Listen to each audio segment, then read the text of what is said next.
And is it true that if a man and a woman share a diet and eating habits, they'll both end up with different results? Well, in terms of losing weight, men Okay. will lose weight faster than women, generally speaking, which makes women more focused on diet and eating Yes. better, because particularly a young man up to about 40 years old, he can really eat poorly, but if he works out and rests, he'll rebuild, he'll lose weight to a great extent. But after that, it doesn't. That's why it seems so frustrating. Yeah, it is frustrating because it's much easier for men to lose weight than women. And here's the secret why. Men have 25% more muscle mass. And so when they work out, and all it takes is 20 minutes, you can completely exhaust your muscles.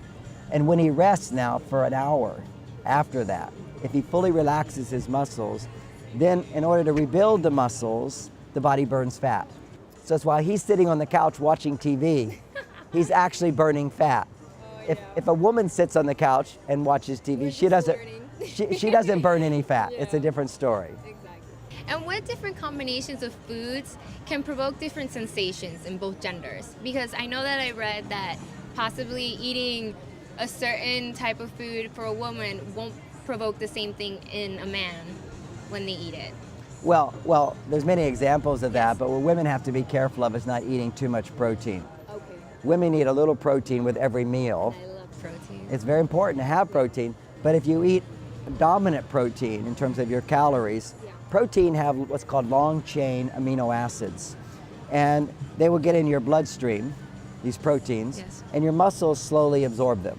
Because women have less muscle mass, they more slowly absorb the long-chain amino acids like phenylalanine and leucine and various amino acids. And only after they're absorbed does tryptophan, which is the littlest amino acid, go into the brain to make serotonin. So women tend to run low in serotonin. And a symptom that you're running low in serotonin is where you're feeling not enough time, not enough help, overwhelmed, and what you need is more serotonin. The brain knows that one of the ways to stimulate serotonin production is to talk about problems in your life. So women's brains will start going over problems, but if they don't feel heard, the brain doesn't make the serotonin. Or if they've eaten too much protein, the brain won't make serotonin. Or if they eat sugar, they'll get a burst of serotonin, but then it will crash back down. And over time, blood sugar imbalance occurs, and the amount of serotonin they get is smaller and smaller. So women have to be very careful about eating the junk food, the processed carbohydrates.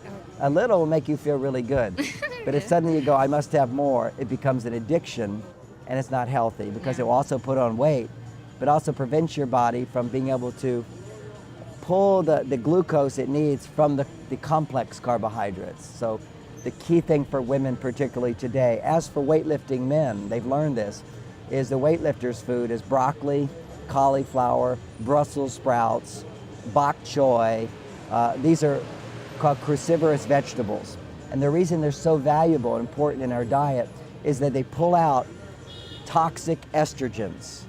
Now see, weightlifters end up with too much estrogen because when they use their testosterone too much to push the weights, if it goes too high, the testosterone converts into estrogen. And then they become like girls and they cry and they're moody and they're depressed and they lose their libido. That's why you see in all of the weightlifters magazines, they always have to have libido supplements. The last thing I need is a libido supplement because so a basic food to eat is all vegetables are good. The real food is real good, but more of the cruciferous vegetables helps us to get rid of these toxic xenoestrogens. And so what advice can you give to our viewers on what is truly the key to establishing and maintaining a healthy diet and relationship altogether? Well, understanding that what we eat affects our energy level and our mood. It affects how our brain makes good brain chemicals to make us interested in each other, to see each other as beautiful and attractive and love. This is all governed by our physiology. And what we eat has an effect on that, and over time has a bigger effect. I'm just thinking, being here is one of the most delicious foods I've eaten is your pineapple. Oh, I love it. Pineapple is out of this world, and pineapple has the best enzymes for digesting protein.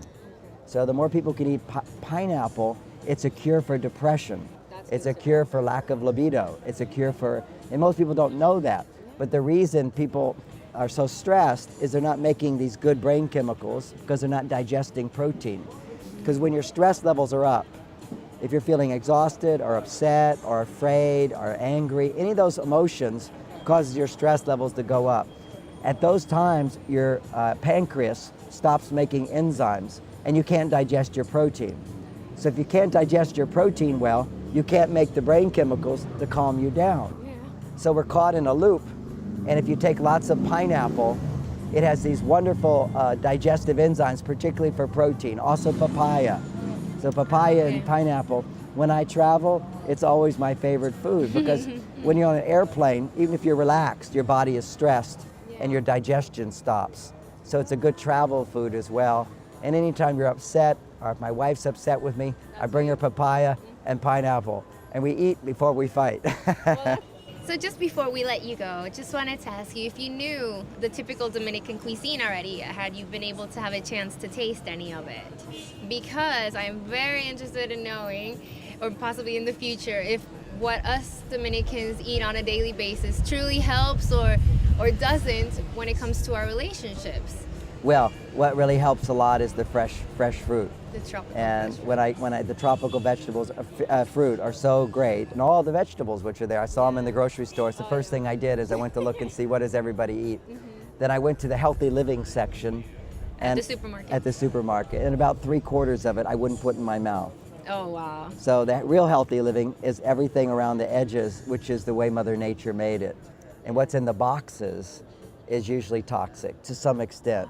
Okay. And one of the things I saw in the healthy living section is, I just was shuddered. It was all of the artificial sweeteners. Yeah. The artificial sweeteners have proven to actually increase obesity. They increase weight gain. There you go. They also cause autoimmune diseases like Parkinson's disease and arthritis.